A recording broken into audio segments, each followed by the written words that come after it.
Kayaking on the water, and that is safety. Of course it is. So joining us this morning to share some of these great kayaking safety tips is our very own Bella Kraft. Good morning, Bella. Good morning to you Good guys. morning. Thanks so much for coming in and talking to us. Always. I always can do something fun. That's I like to do it. So.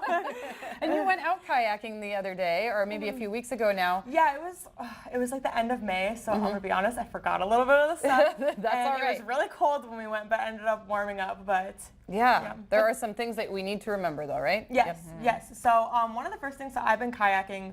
I kayak a lot with my family, and there's a lot of stuff I didn't know before, like how to properly hold the paddle, which, I usually just kind of like grabbed it and did whatever, but they taught me a really cool trick, and it's gonna look awkward, and I don't want to hit you guys. Okay, well back off. You like put the paddle like right on your head, Okay. and then you want to go to like a 90 degree, and that is where it's like a good spot for you to hold it if you're holding it properly.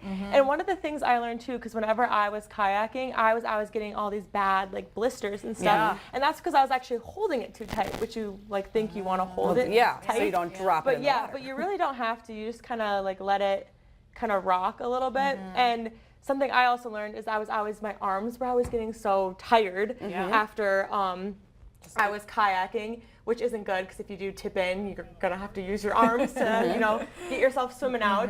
But you're actually supposed to kind of use your core a little bit. Okay. And this is kind of where they're teaching me, how to properly hold it a little bit. There's the trick. Yep, there's the trick. That's on fun. the I head. didn't know that. Yeah, and there's me being like, what the heck is going on? I'm trying to learn everything.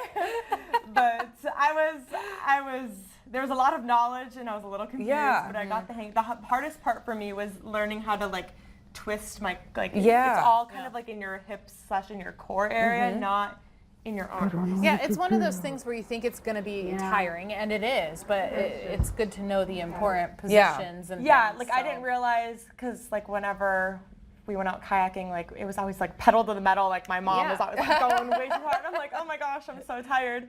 But I actually learned, like, I don't know, you're supposed to conserve your arms a little bit again. Yeah, that's interesting. Oh, sorry, Krista. I was going to say, one of my hardest parts of going kayaking, and I'm not a frequent kayaker, but how do you launch the kayak? Because sometimes you have it in its little compartment, dock, I guess, or you get in from the dock. Go ahead. Yeah, I guess what I learned, because normally what I was doing is I was just putting the front end in first and doing it like perpendicular to the water. What I actually learned is you're supposed to do it parallel.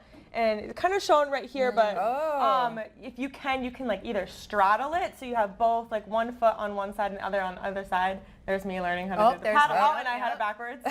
And but you actually, if you want to put one foot in first, and then you take the other and you leave it on the ground, and then you kind of squat yourself, lower yourself in, so you have some stability as well. Because before I was just putting both feet in and then getting in, and it would rock back and forth. Praying like that you don't fall into the water. Yeah, the fin underneath. So here he can straddle it. I don't have the flexibility for that. But you want to lower yourself in and then prop your feet in. So that just kind of ensures, more stability. So you're not going to tip over. And there's me struggling to do it again. But there you go. Interesting. Okay, so we've got how to hold the paddle, how to paddle, launching the kayak. So now we're out on the open river. This is what always freaks me out. What do you do if you tip over? Okay, so I fortunately didn't tip over while we were doing it. Good. But if you do tip over, you just want to remind yourself it's about you or the person.